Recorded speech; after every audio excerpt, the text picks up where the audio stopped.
Everyone like tries to raise money from VCs and then takes money from family or friends. And family or friends are the worst people to take money from. Because when I raise money from a professional VC, and they know I do my best and I report everything and this and that, they know 90% of the businesses are going to fail. And as long as I'm straight with them and I fail, it's cool.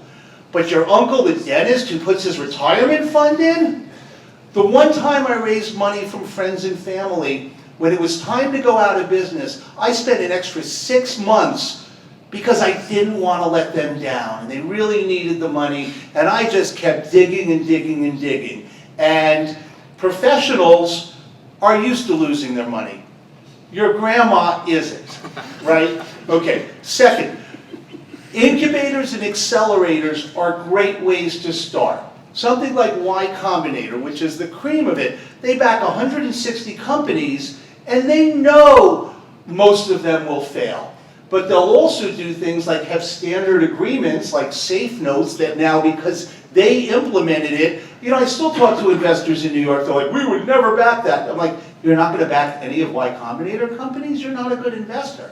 You know, but there are standard forms that you can work with that work really well. And then the real thing is, how can you do it without raising money? I'm going to tell you something that I don't think I've ever told anyone.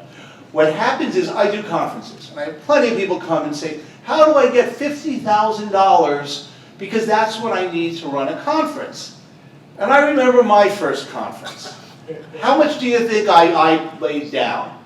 I put a $1,000 deposit on a credit card and then went and sold sponsorships. I was profitable off of a $1,000 credit card down payment. And if you can do that, the second you start, and I had an unfair advantage. My mom was a securities lawyer. So she taught me about how if they believe you misrepresented something, it's not a civil thing, you can go to jail. It's that serious. If I put money into a company and they do their best, that's fine. If I put money into their company and they go to Bermuda on it, dude.